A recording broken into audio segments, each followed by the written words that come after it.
Bem-vindos ao Pirilampo e hoje, na série Artes no Enem, vamos falar sobre Renascimento.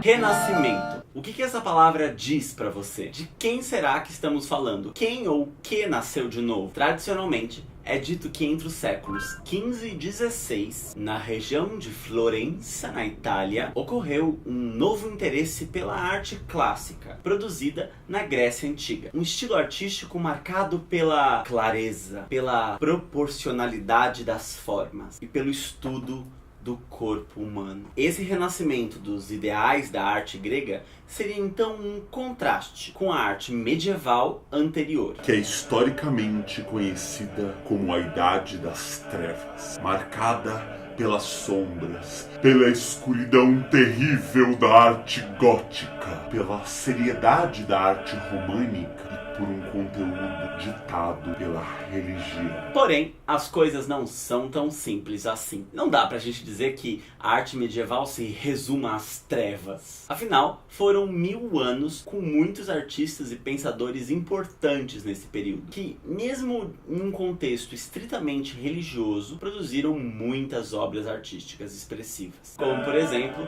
as catedrais góticas e a música sacra medieval, além do teatro medieval. Também não dá pra pensar no Renascimento como uma coisa que aconteceu do nada. Já no final da Idade Média, nos últimos 400 anos, dá para observar uma mudança gradual da mentalidade da Europa. E isso se deu principalmente por causa de uma mudança na economia. Enquanto que no feudalismo medieval a economia era mais fechada porque era baseada na economia e na pecuária de dentro do feudo, conforme avançamos em direção ao século XV, há necessidade de vender os excedentes, de trocar, de comercializar. O nascimento do comércio, do capitalismo entre lugares distantes, possibilitado também pela expansão que as cruzadas promoveram, foi gerando lentamente toda uma mudança de mentalidade nas pessoas. Quanto mais se conversa, se vende, se troca, se dialoga, mais aumenta a capacidade das pessoas em questionar, em criticar, pensar, em ler, em escrever. E a sociedade vai deixando de ser teocêntrica, com Deus no centro da vida, e se tornando mais humanista, mais antropocêntrica, tendo a existência humana como centro das preocupações. Um dos questionamentos importantes dessa época, por exemplo, foi o do Copérnico e mais tarde do Galileu. Eles questionaram que a Terra fosse plana e que o universo girasse em torno da Terra. Eles comprovaram que a Terra é uma esfera e que ela gira em torno do Sol. E por isso, os dois foram questionados, silenciados e perseguidos pelos religiosos. Mas o que tudo isso tem a ver com artes? É importante entender, em primeiro lugar, que nessa época não existia uma diferença tão delimitada entre as disciplinas. A arte e a ciência, elas eram estudadas pelas mesmas pessoas. O pensamento caminhava junto. Giotto, por exemplo, no século XIII, já se afastava desse pensamento rígido, escolástico da igreja. E se interessou nas suas obras pela representação das expressões humanas, dos sentimentos humanos, da natureza que nos rodeia. Ao mesmo tempo, poetas como Dante, Petrarca, passaram a produzir obras que refletiam esse interesse pelos sentimentos humanos e pela antiguidade da Grécia e da Roma antigas. Esse interesse pela ciência e pela natureza continuou a ocorrer também pela situação política da época. A Itália daquele tempo não era um país unificado como hoje, era um monte de reinozinho, dominados por famílias poderosas, que muitas vezes competiam em poder com a igreja. E por isso, muitos desses príncipes e nobres se interessavam por patrocinar, por financiar as artes.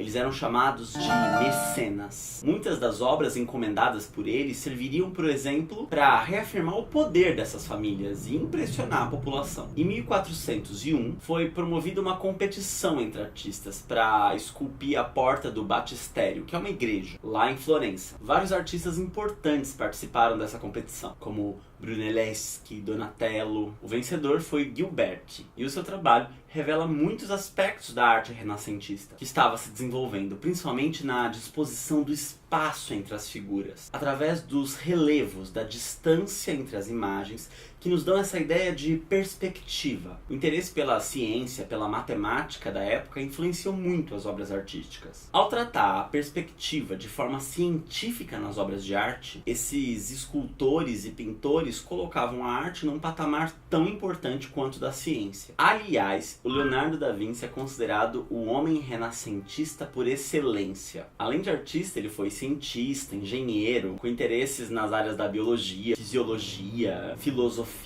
Ele estudava muito a anatomia humana, as proporções dos órgãos do corpo humano, dissecando cadáveres e usando esses elementos científicos como forma de expressão. Até mesmo as paisagens das suas obras revelam um interesse muito grande pela botânica, e ele desenvolveu novas técnicas de pintura, como o esfumato, que dava um grande realismo na representação plástica. Olha a diferença entre essas obras. Na obra medieval, a gente vê a linha do desenho, como se fosse uma linha clara determinada por Deus. Na obra do Leonardo da Vinci, as linhas são muito mais suaves, realistas. Outro grande artista dessa época é o Michelangelo. Apesar de muitas das suas obras terem esse caráter religioso, foram inclusive encomendadas pelo Papa, a gente percebe que a força da representação das figuras divinas vem das formas humanas. Essa dualidade, essa contraposição entre Deus e o homem é expressa em obras como a Pietà, o Juízo Final, também na criação de Adão no teto da Capela Sistina, que a gente já falou várias vezes aqui no Pirilampo,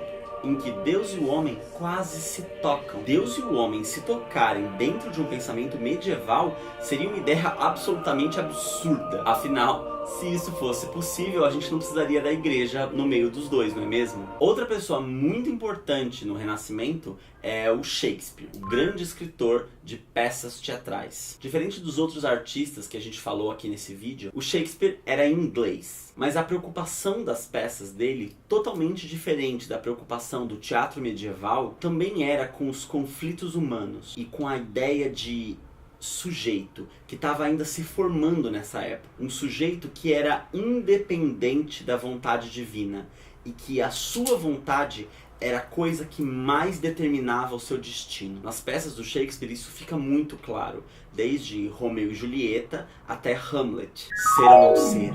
Eis a questão. Vamos ver como isso foi cobrado nas questões do Enem. Nessa questão do Enem de 2011, tem um texto que diz assim: acompanhando a intenção da burguesia renascentista de ampliar o seu domínio sobre a natureza e sobre o espaço geográfico através da pesquisa científica e da invenção tecnológica, os cientistas também iriam se atirar nessa aventura, tentando conquistar a forma, o movimento, o espaço, a luz, a cor e mesmo a expressão e o sentimento. Então veja, ele está falando sobre aquilo que a gente conversou no vídeo, sobre os cientistas se atirarem, se aventurarem na conquista da forma, da cor.